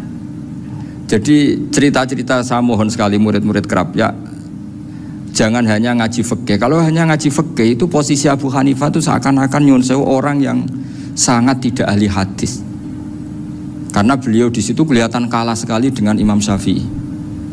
Apalagi di perdebatannya Muhammad bin Hasan Asy-Syaibani dengan Imam Syafi'i itu kelihatan sekali betapa Abu Hanifah itu orang yang nyun sewu ditinggalkan dalam ilmu hadis. Sampai beliau hanya dapat gelar min ulama ahli ra'yi, termasuk ulama yang kuat logikanya. Juga harus baca kitab-kitab seperti ini. Ternyata di balik Imam Syafi'i mukhalif pada beliau di bab-bab fikih, perilakunya sangat hormat. Sampai beliau tuh kalau tawassul ke kuburannya Abu Hanifah. Dan beliau ngendikan an-nasu fil fiqhi iyalun ala Abu Hanifah. Semua orang yang ahli fikih itu masih anak buahnya Abu Hanifah. Saya berkali-kali cerita, mazhab Syafi'i itu alatut tadhir hanya dua, yaitu al-ma' wa turab. Abu Hanifah nambahi wanar. Alasannya Abu Hanifah orang mukmin yang dosanya banyak itu dibakar di neraka, dan alasannya Allah litadhirihim, untuk mensucikan mereka. Sehingga pikirannya Abu Hanifah an-nar itu min alatit tadhir. Apa yang terjadi ketika bata itu batu bata yang dibakar, di situ campur teletong, campur apa-apa, itu kalau sudah mazhab Abu Hanifah selesai, sudah suci karena sudah ngelewatin pembakaran. Meskipun kita tidak akan kalau kehilangan air terus wudu dengan api, bisa bunyak semua itu. Tapi apapun itu menjadi solusi. Sehingga saya punya kitab namanya Ikhtilafu Malik, Ikhtilafu Malik wa Abu Hanifah atau Ikhtilafu Syafi'i ma Abu Hanifah. Itu kelihatan sekali kalau Abu Hanifah itu nyuruh posisinya kalah. Karena yang ngarang orang-orang Syafi'i. Tapi kalau melihat kitab-kitab kewalian, misalnya di kitab Mizan Kubro ini juga sering disebut itu Bali Maksum tentang Imam Sa'roni. Berkali-kali beliau mengutip Mizan Kubro. Itu Abu Hanifah adalah orang yang sangat mukasyafah. Artinya ketika Nabi cerita air wudhu itu menjatuhkan dosa, tidak ada air wudhu yang jatuh ke kamu kecuali saat itu juga dosa kamu jatuh. Itu beliau datang ke Madharota Kufah. Kemudian beliau bilang sama si orang tua tadi, tub anizina. Orangnya terus bilang atubu minazina. Ada lagi pemuda datang dibilangin tub an ukuki walideka, terus bilang tub tu an ukuki walidayya. Sampai yang terakhir ada tub an simai alatilahwi atau an samai alatilahwi, terus tub tu an samai. Ketika orang itu ditanya, kenapa engkau begitu tahu dosanya apa? Saya tahu air wudhu ini menjatuhkan apa. Jadi kira-kira kalau zina mungkin ya batang babi lah. Kalau hanya sekedar melihat bak-bak mungkin ya curut atau tikus lah kira-kira gitu. Nah dulu sediluk ya mungkin ya tikusnya cilik gitu. Nah dulu suwi ya tikus werok itu atau apalah. Pokoknya beliau itu tahu. Tapi anehnya Abu Hanifah apa? Setelah itu dia nangis minta mukasafahnya ditutup. Ya Allah, saya ini mukasafah kok malah menjadi tahu sawatil mukmin. Padahal aturan syariat jenengan man satara musliman satarahu, bahwa enggak baik melihat jeleknya orang mukmin. Minta ditutup. Makanya saya ini bangga ada mukasafah. Makom yang kita sampai sekarang tuh makom setelah Abu Hanifah mukasafah. Jadi Abu Hanifah repot-repot mukasafah, minta makomnya ditutup tidak menjadi mukasafah. Dan alhamdulillah kita sudah tidak mukasafah sebelum minta ditutup. Jadi kita ini keren. Keren karena aturannya itu man satara musliman satara huwa, yang tidak tahu aibnya orang muslim maka Allah akan nutupi aibnya di akhirat. Dan kita alhamdulillah barokahnya tidak mukasafah, tidak ngerti aibnya orang mukmin. Jadi kita harus pakai patokan ilmu. Saya ulang lagi, kita harus pakai patokan. Makanya saya tahu betul ketika Kiai Hamid Pasuruan, beliau dulu ngaji Jamul Jame, ngaji Juman, Bali Maksum di sana sama Gus Habib, sama Gus Muhammad bin Mahfud, termasuk mbah saya kandung dulu Kiai Siddiq, mbah saya yang dari itu juga ngaji di Termas.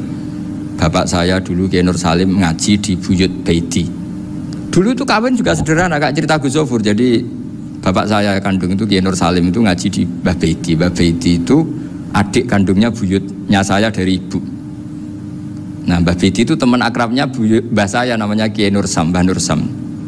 Singkat cerita terus Nur Kiai Jorabi arabekno itu. Setelah bapak saya ke Badullah mau ditawarin jadi mantu, kata bapak saya kula pun dipek mantu Mbah Baiti. Akhirnya dapat ibu saya itu.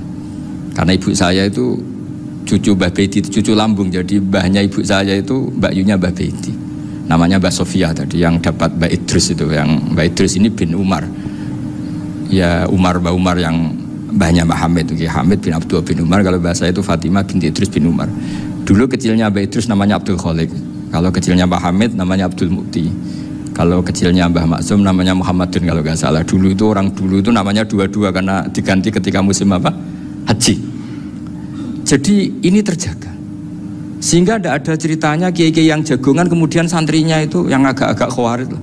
Kiai kok sungi-sungi jagongan, gak tahajud, gak duha, itu tidak ada seperti itu. Karena ini dianggap fi'lul mubahat untuk melawan mungkarat.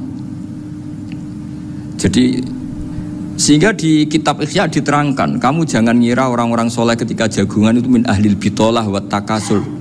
Itu orang-orang yang pemalas, itu enggak. Tapi mereka bisa mengasyiki Allah. Bahwa dalam jagungan ketemu teman ya asik, gejul-gejulkan sama Pak Maftuh ya asik. Dan keasikan ini bentuk perlawanan terhadap keasikan harus dengan maksiat.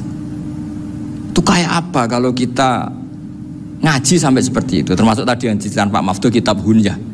Semoga beliau cerita juga pernah belajar. Saya pernah belajar kitab Hunyah khatam.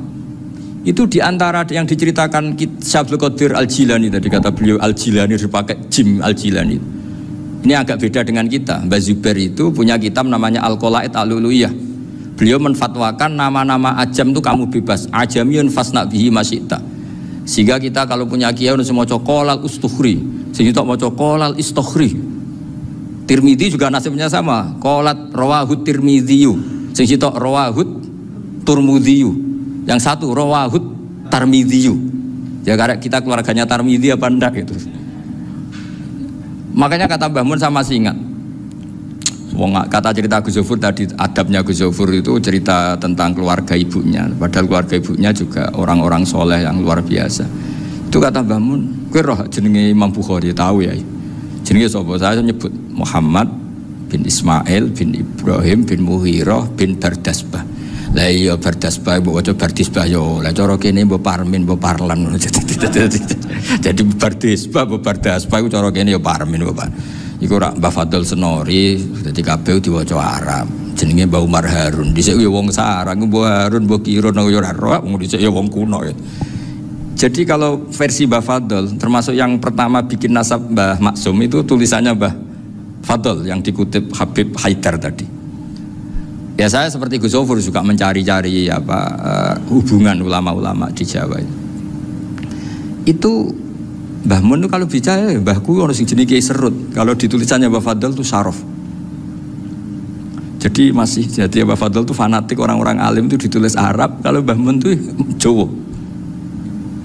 Dulu itu ada wali seto di daerah saya. Dulu orang ya janggal, ternyata ada sato itu, kesamaan di Arabnya itu sato. Sehingga kiai-kiai itu ada fanatik Tirmidzi, Turmudi, Tarmidi, Jilani, Jailani karena ajamiyun fasna bihi masyita. Jadi kalau nama-nama ajam semongko lah baca sekenanya, sementing cuma mungkin tahqiqnya benar Pak Maftuh tadi, memang di Mu'jamul Buldan itu Al-Jilani bikasri jim, ya sudah kita baca Al-Jilani. Sebab itu kayak Pondok Pelosok Lirboyo itu menurut saya bagus. Orang itu maknani betul sama gurunya. Kalau Sarang enggak. Kalau Pondok Lirboyo, pondok yang tadi ternyata keluarga Mbah Munawir sini pernah bisanan, yaitu Mbah Zaini pernah nikah sama Nyai Komariah ya kalau nggak salah, punya putra Gus Habib ya, Pak Toha dan sebagainya. Itu betapa hubungan pondok Quran sama pondok kitab dulu itu nggak pernah terputus. Bapak saya setelah hafal Quran itu dulu ngaji Mbah Zubair. Jadi bapak saya sering ngutip mu'en apa. Padahal bapak saya itu terkenal tuh. Beliau cita-citanya itu saya ingin hafal Quran kayak hafal Fatihah. Beliau itu sampai 10 sekali. Karena beliau inginnya hafal Quran kayak hafal Fatihah. Termasuk murid terbaiknya Mbah Dullah bapak saya. Itu ya ngaji kitab. Sehingga kata Mbah Mun, jadi Mbah Munawir de mantu Bali Maksum. Itu ya sudah dipenggali dituruti pangeran. Lahirlah seorang Bali Maksum yang membawa. Tadi dulu itu ya Gus Muhammad yang ngaji di Termas, nanti Mbak Arwani sebelum ngaji di sini ngaji di Tebu Ireng. Sehingga Mbak Arwani bisa ngarang kitab. Beliau ngarang kitab tentang Sab'ah, Faidul Barokat namanya. Ya nulisnya ya fasih ya. Saya punya tulisan tangannya Mbak Arwani itu banyak. Saya juga punya tulisan tangannya Mbak Hasyim Asy'ari ketika nyurati buyut saya yang di Damaran itu pakai bahasa Arab. Jadi dulu itu Mbah Ali Maksum juga sama, surat-suratannya dulu sama tokoh-tokoh Muhammadiyah ya bahasa Arab. Nah ini harus kita dengar dari abna, dari bahwa Mbah Maksum kemarin yang diceritakan Gus Zafur di Khol Mbah Maksum, kowe kudu belo NU, kudu tetap NU, tapi bukan dengan cara membenci Muhammadiyah. Tadi Pak Maftuh menguatkan sanad itu dari Pak Atabik bahwa Muhammadiyah termasuk ahli sunnah wal jamaah. Karena sama-sama tidak sabus sahabat, sama-sama ikromus sahabat dan sama-sama bermadzhab. Nah soal akhirnya ada beberapa yang serapati seneng ngaji ini yang agak ribet. Tapi kamu tidak usah ngeritik Muhammadiyah agak seneng ngaji, kayaknya juga sama, kita nggak seneng ngaji juga banyak itu. Jadi kalau ngeritiknya masalah itu kan kita ya agak sama. Ya jadi ternyata di sini, terus ini yang terakhir supaya nggak lama-lama, Bali juga punya sisi keras sekali. Jadi dalam hal-hal yang khas ini di halaman 87 itu keras sekali. Beliau ngendikan wahal bi jununun hatta usdira amri lil mu'minin alla yazuru rasulahum. Jadi ketika saya tadi sudah bilang bahwa beliau sering muji Ibnu Taimiyah dalam banyak hal, tapi dalam banyak hal juga beliau mengkritik Ibnu Taimiyah ketika menafsirkan la tusaddur rihal illa ila salasati masajid. Kemudian Ibnu Taimiyah tidak mentasrekkan, tidak mensunatkan ziarah kubur Rasulullah SAW. Beliau mengkritik. Dan cara mengkritik adalah ngendikan ulaikal ladzina yuriduna ayyahulu bainahu sallallahu alaihi wasallam wa baina ummatihi fi nakhiyatin.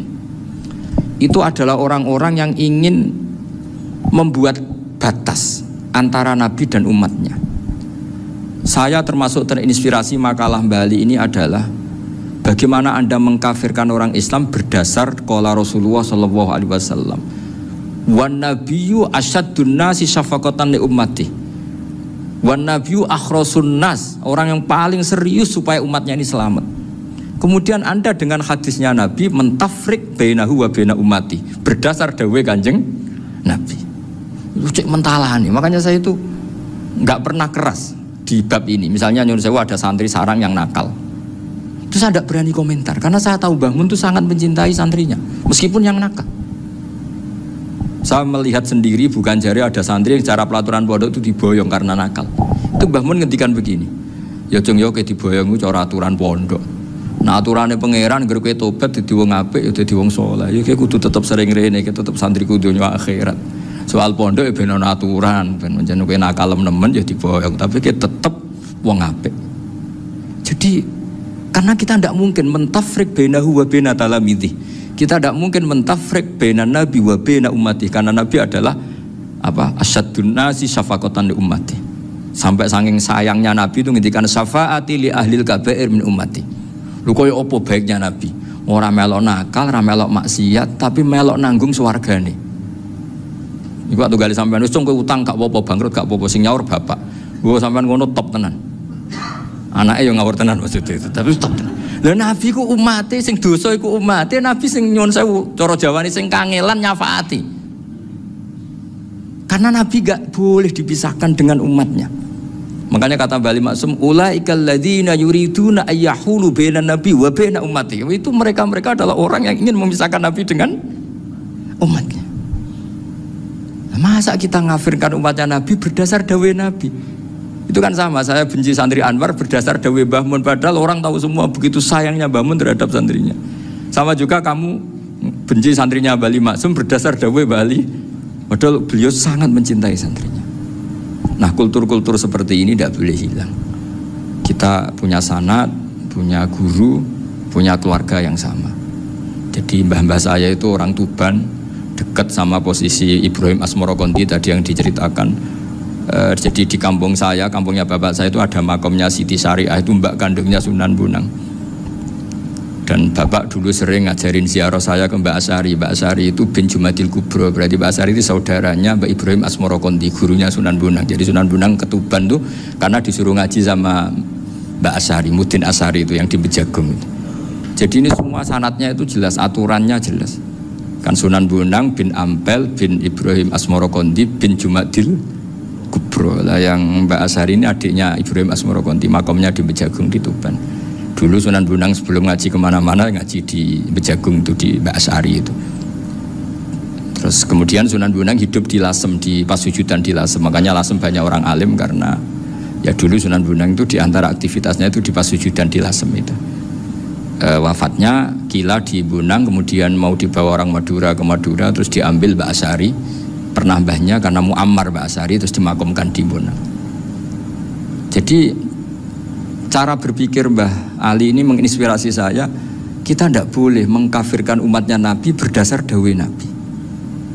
Karena apa? Itu yang tidak diinginkan Nabi. Nabi itu inginnya yang di luar itu masuk, bukan yang sudah di dalam dikeluarkan. Itu kata beliau, ulaikal ladzina yuriduna ayyahulu bainan nabiyyi wa baina ummati. Orang-orang yang tidak mentasra' ziarah pada Nabi adalah orang-orang yang ingin memisahkan Nabi dengan. Dan begitu kias berikutnya, orang-orang yang sidik-sidik muni ini kafir, ini sudah enggak benar, ini la yurja khairuhu, itu orang-orang yang memisahkan. Dan lucunya berdasar dawai Nabi. Makanya semua kalau sampai ngaji Mizan Kubro, ini kitab yang sering dikutip Bali Maksum, ketika Nabi ngintikan laisa minna man ghasyana, laisa minna man latomal hudud wa syaqqal juyub bada'a bid'awal jahiliyah, laisa minna min tilkal khoslah. Semua ulama mentafsiri laisa minna fi tilkal khoslah, bahwa dalam hal itu Islam tidak bertanggung jawab. Masa menipu berdasar dibolehkan Islam, kan tidak mungkin. Semua perilaku yang salah disebut Nabi laisa minna fi tilkal khoslah, bukan laisa minna fayakunu huwa kafirun. Tidak ada satu ulama yang mengatakan laisa minna berarti orang ini kalau menipu sudah kafir. Ketika dosa ya sak dunya kafir kabeh. Siapa enggak pernah menipu? Sekedar pernah. Siapa enggak sering menipu bahkan? Hobi kadang ya rezekinya dari nipu. Lah itu kalau betul maknanya laisa minna terus kafir, semua orang di dunia kafir. Karena siapa sih yang selain Nabi yang enggak, selain Nabi kan enggak mungkin apa? Maksum. Belum lagi menurut teori usul fikih ada nipu yang wajib. Ya kan, misalnya kita orang baik ketemu orang dolim yang memburu perempuan mau diperkosa terus bersembunyi yang kita tahu, kita wajib nipu apa wajib jujur? Ketika orang dolim tanya, perempuan tadi kemana? Wajib nipu apa wajib jujur? Wajib nipu, karena kalau kita jujur berarti memberi peluang orang dolim menemukan buruannya. Jadi betapa alimnya. Dan ketika kitab Mizan Sa'roni dipakai Bali, dipakai Mbah Mun, saya pernah ngaji Mbah Mun, terus kita tahu maknanya laisa minna fi tilkal khoslah. Sehingga kita tidak mengatakan laisa minna dengan terjemahan letterlek tidak termasuk umatku. Kita tidak akan menambahi fatafrek fayakunu kafirun, tidak akan selamanya. Karena maknanya laisa minna fi tilkal khoslah. Kenapa kita selalu begitu? Karena nggak mungkin kita memisahkan umatnya Nabi dengan kanjeng Nabi berdasar dawuh kanjeng Nabi. Karena Nabi adalah berstatus bil mu'minina raufur rahim.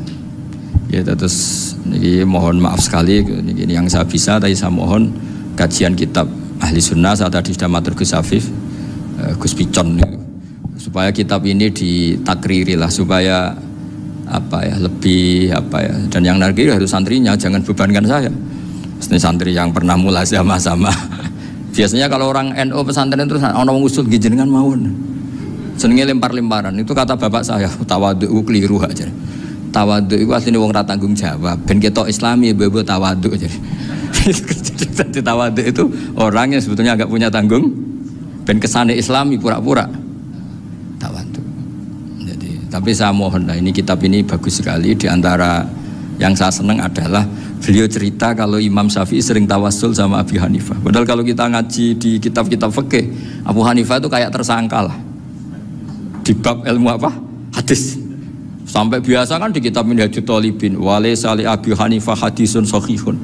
Jadi habis cerita madzhab Malik, madzhab Syafi'i itu walaysa li Abi Hanifah madzhabun apa hadisun. Wah, kasihan ini.